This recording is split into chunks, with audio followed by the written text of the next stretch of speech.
skies of inspiration and love. Oh, how we live and what we say, it's stamping up and it's our way to love. Bonjour et bienvenue sur Couleur Papier. Je vous retrouve aujourd'hui avec un petit décalage d'une journée. Si vous ne me suivez pas sur Facebook, vous n'avez peut-être pas eu l'explication. Je vous avais mis également un post dans l'onglet communauté de la chaîne YouTube de Couleur Papier pour vous en informer de ce petit retard. Et il y a une explication à ce petit retard, c'est que contrairement à mes habitudes, j'ai travaillé pour ce projet-ci avec des photos et maintenant je sais pourquoi je ne travaille pas avec des photos, c'est que c'est beaucoup trop dur de faire un choix, d'arriver à sélectionner la photo. Est-ce que je prends celle-ci? Oui, mais celle-ci elle est jolie aussi. Oh, mais celle-là elle est bien. Enfin voilà, c'est un vrai casse-tête et du coup j'ai pris 3 fois plus de temps à préparer mon projet. Voici l'explication et voici pourquoi on se retrouve aujourd'hui jeudi au lieu du mercredi comme nous en avons l'habitude. Mais vous m'avez sollicité pour la fête des mères et pour des projets home déco. Donc la semaine dernière, nous avions réalisé des petites cartes avec un bouquet tout en relief. Et en fait, cette semaine, on va se retrouver sur ce même thème avec ces bouquets tout en relief et cette fois-ci sur un projet home déco. Alors vous ne le voyez pas bien puisque vous êtes juste là au-dessus, mais je vais vous le montrer plus en détail. Il s'agit d'un cadre photo qui tient donc sur lui-même, il tient debout, vous voyez, il n'y a aucun problème. Et il se présente comme ceci, donc avec beaucoup de relief. On va retrouver notre petit bouquet identique et coordonné avec notre carte. On va retrouver les rubans et les jolis nœuds de notre carte.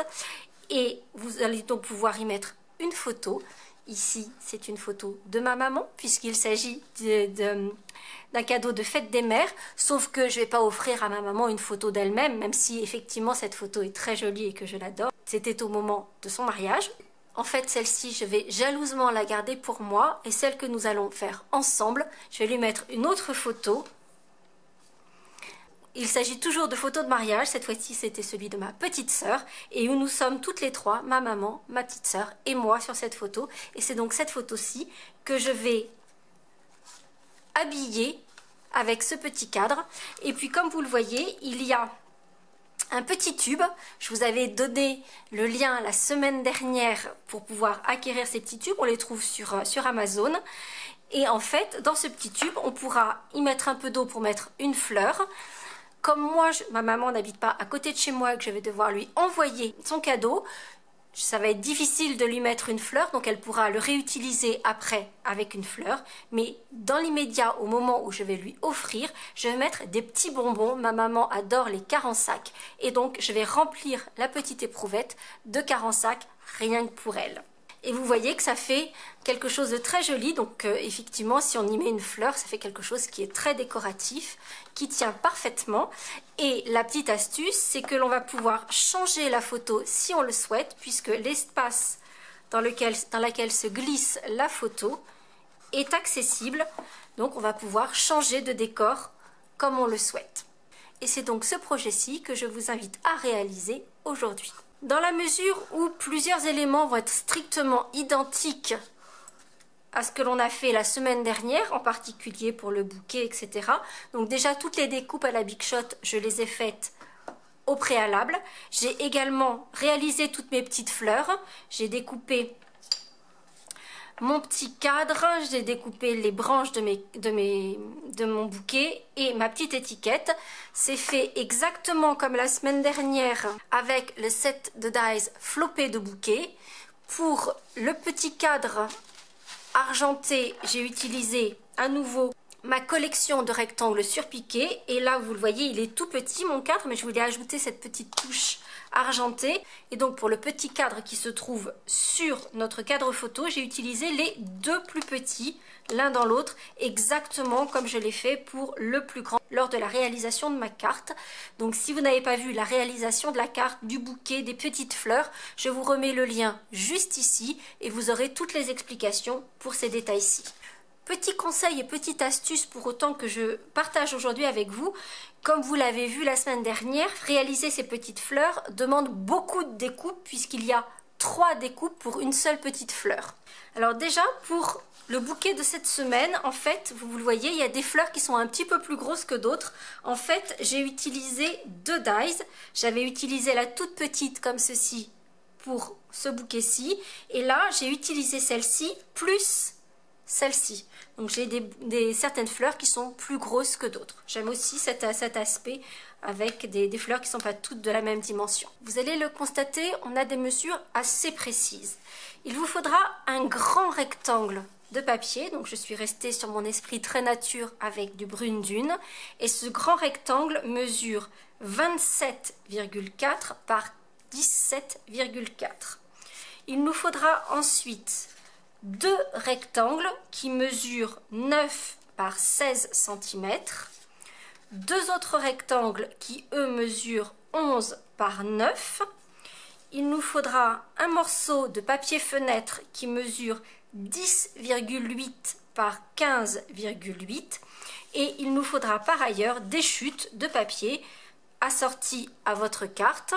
Et donc comme la semaine passée, cette fois-ci je vais rester dans des tons rose pâle, donc avec du pétale rose, du brune dune, du feuillage sauvage et une petite chute de papier argent pour faire le petit cadre argenté.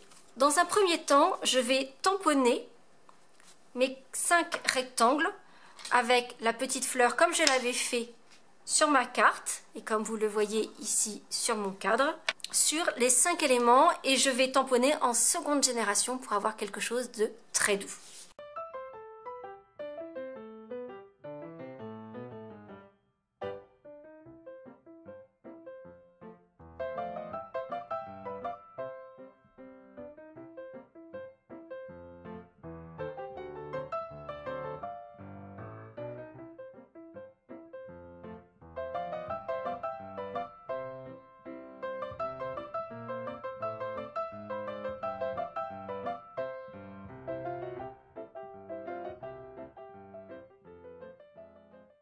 Comme vous avez pu le constater, j'ai placé un petit tapis de mousse sous ma feuille à tamponner, simplement parce que j'ai utilisé un tampon en résine.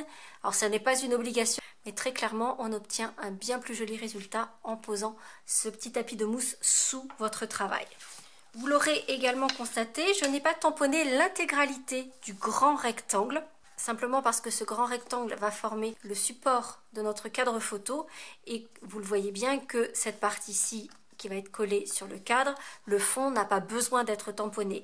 Donc j'ai fait une partie, je sais que j'en ai largement suffisamment. Si vous avez un doute, tamponnez l'intégralité de votre papier, qui peut le plus, peut le moins. Sinon, c'est sur une hauteur de 11 cm. Et vous en faites un petit peu plus, comme ça vous êtes sûr d'arriver à couvrir l'intégralité du dos de votre projet. À présent, il va nous falloir faire un petit peu de marquage. Et sur nos 4 morceaux, nos 4 petits morceaux intégralement tamponnés, sur le côté de 9 cm, on va faire des lignes de marquage tous les 2 cm. Donc à 2, 4, 6 et 8 cm. Il restera un petit centimètre en plus. Donc ceci sur les 4 morceaux. Sur le grand rectangle, on va d'abord faire une ligne de marquage à 0,7 cm sur les 4 côtés. Ensuite, on va se replacer sur le côté le plus long et on aura donc déjà une première ligne de marquage à 0,7. Puis, on va faire des lignes de marquage à 11,7, 22,7 et 24,7. Et on aura une dernière ligne qui aura été marquée en premier lieu quand on aura fait tout le tour, à 0,7 du bord.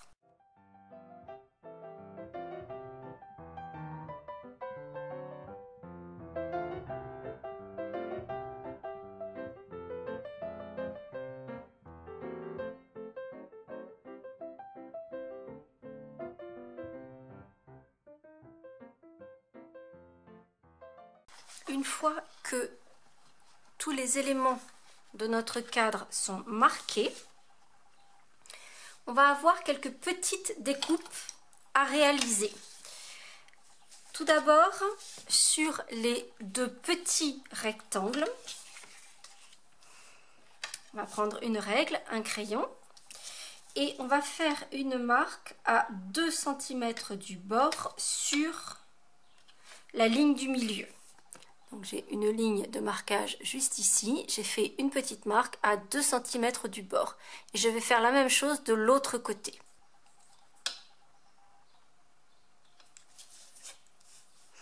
Une fois que ces deux petites marques sont faites, je vais partir de cette marque et je vais faire une diagonale jusqu'à la ligne de marquage juste au-dessus.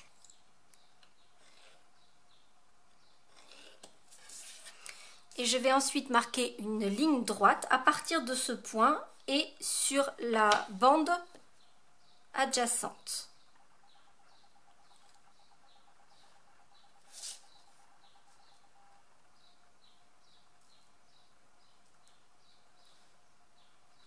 Pour obtenir quelque chose comme ceci. Donc vous voyez la ligne qui se trouve au milieu. Je suis partie de ces deux petits points à 2 cm du bord. Je suis partie de ce point et j'ai relié la ligne de marquage qui était juste au-dessus en diagonale. Et ici, j'ai fait une verticale pour relier jusqu'à la bande, la ligne de marquage de l'autre côté. Je vais faire ça sur les deux petits morceaux et je vais découper ces parties-là de chaque côté.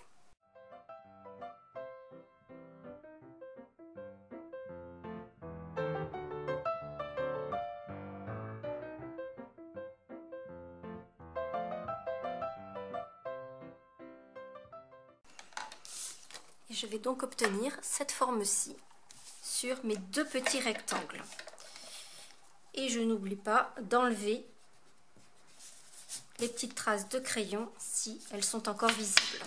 Sur le grand rectangle, je vais avoir quelques découpes également à réaliser. Je vais toutes les réaliser et je vous les montre, ce sera beaucoup plus facile.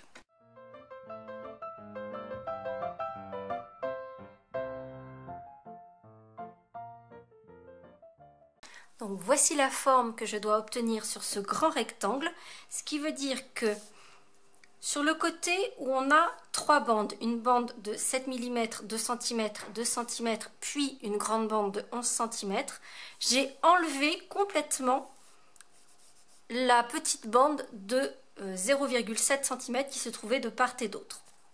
Et j'ai biaisé les angles de cette petite bande de 7 mm qui se trouve complètement à l'extrémité. Sur l'autre partie de ce grand rectangle, j'ai gardé les petites bandes de 0,7 cm sur tout le pourtour. Par contre, je les ai biaisées tout autour. Je vais appuyer toutes mes lignes de marquage. Je vais prendre ma perforatrice 3/4 de pouce. Je vais repérer le centre de mon panneau. Et je vais faire une perforation en demi-lune à partir de ce centre et de ce repère. C'est cette petite perforation qui nous permettra de pouvoir glisser et récupérer la photo si on veut modifier, changer la photo de ce cadre. Je vais appuyer toutes mes lignes de marquage.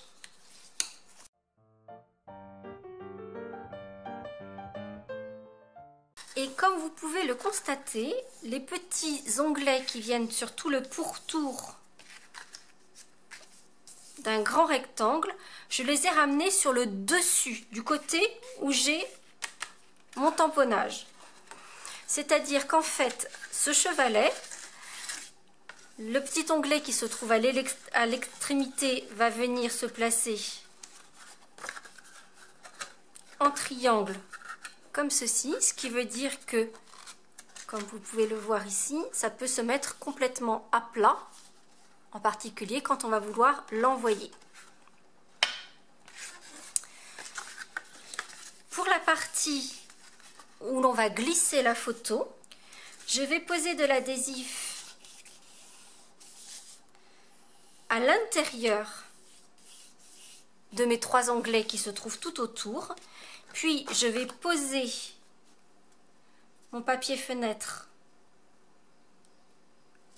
sur le cadre et ensuite ramener ces onglets d'assemblage par-dessus. Ainsi, notre papier fenêtre sera complètement maintenu, mais il n'y aura rien qui va gêner pour que l'on puisse glisser parfaitement notre photo à l'intérieur.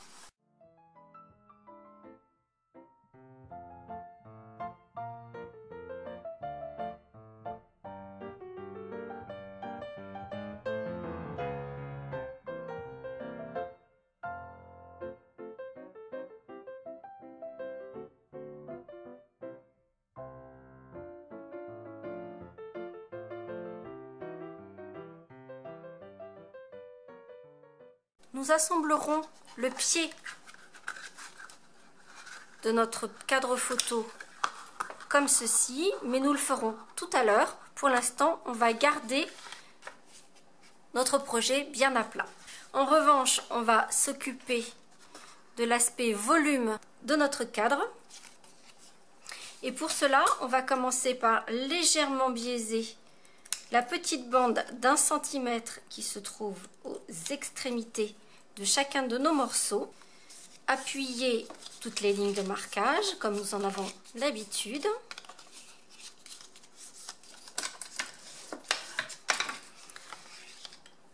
Placer de l'adhésif sur cette petite bande d'1 centimètre.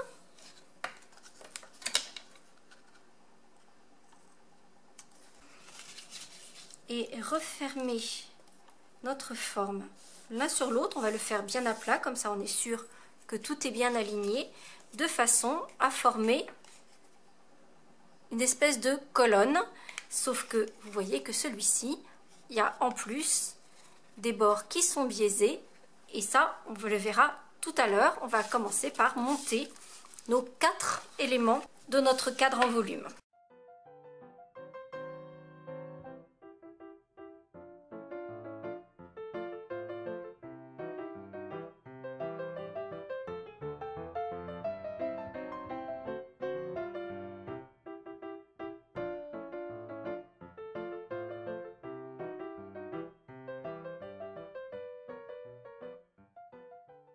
Une fois les 4 éléments de votre cadre mis en volume, il va falloir les monter les uns avec les autres.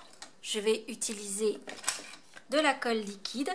Et en fait, alors déjà, on va faire attention à la ligne d'assemblage que l'on va placer dessous pour qu'elle ne soit pas visible, donc à l'intérieur et dessous.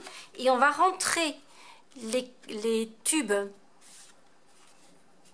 qui n'ont pas de découpe dans la découpe que l'on a effectuée. Alors, je vous invite à vous servir des lignes de votre support de travail pour vous assurer de faire des angles bien droits. Et on va monter les 4 morceaux les uns avec les autres, comme ceci.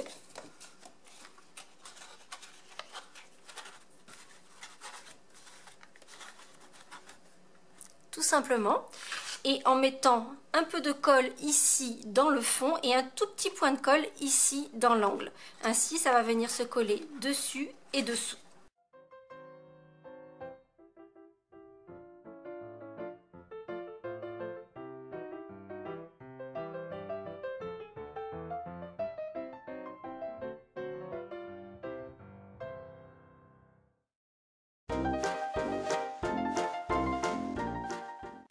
Une fois votre cadre assemblé, d'abord je vais y ajouter quelques petits bijoux, toujours pour faire le raccord entre la carte et le projet cadre photo. On avait mis ici des petits diamants, donc de la même façon, je vais ajouter des petits diamants juste dans l'angle, ici de mon cadre. Je vais juste mettre 3 petits diamants. Un grand, un moyen, un petit.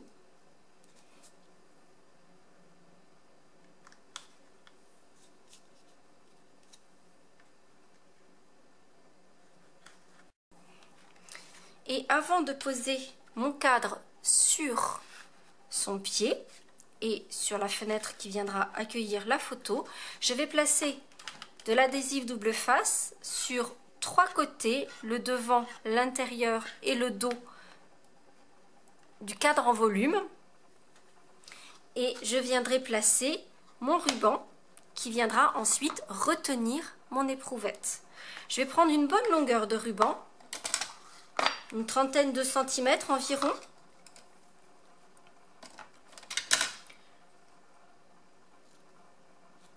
Je vais en découper 2 longueurs.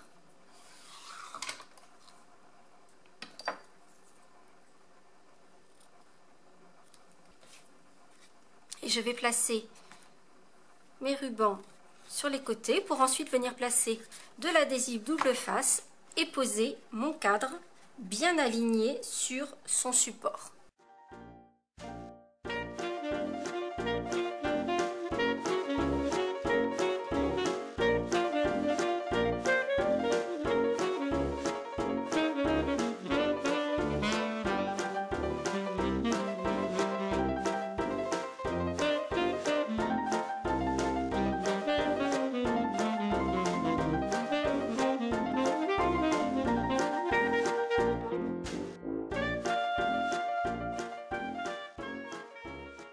Une fois mon cadre posé sur son pied, je vais pouvoir coller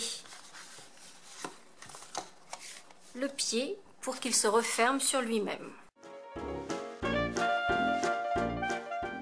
Et voici déjà notre cadre, prêt à accueillir son petit tube éprouvette pour y cacher quelques gourmandises ou y placer une fleur.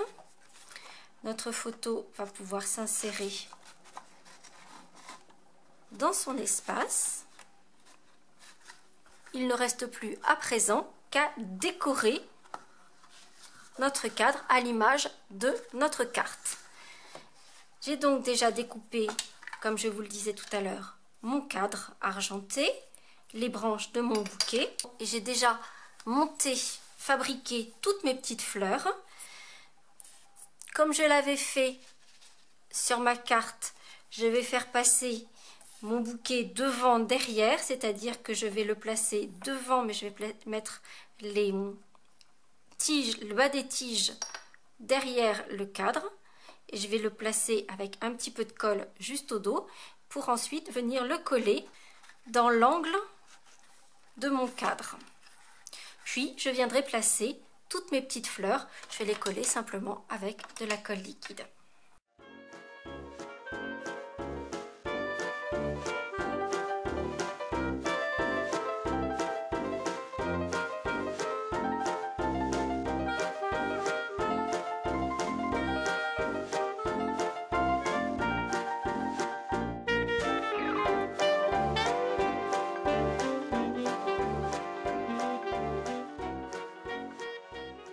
Une fois mon bouquet réalisé, il ne me reste plus qu'à fixer, nouer mon tube à essai avec de jolis nœuds en oreille de lapin. Je vous remets le petit lien juste ici pour le maintenir sur le cadre, puis y ajouter la petite étiquette avec le petit message Love qui là encore fait le rappel de l'étiquette qui se trouve sur la carte.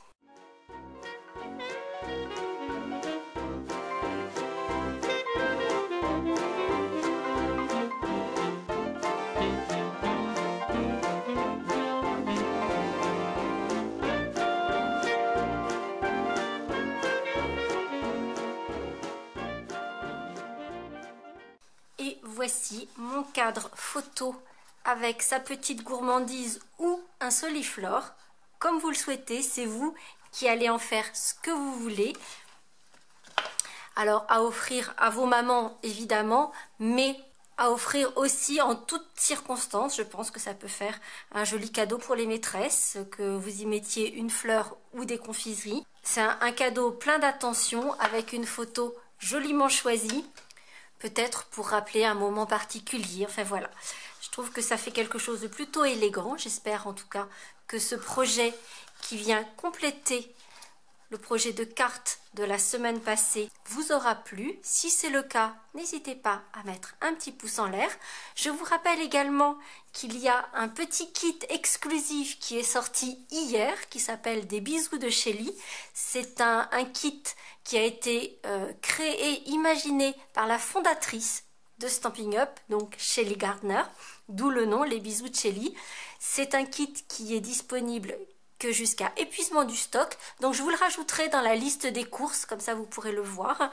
C'est un petit kit qui est vraiment très joli, avec un aspect très romantique et qui irait tout à fait avec les projets que je vous ai proposés là pour la fête des mères.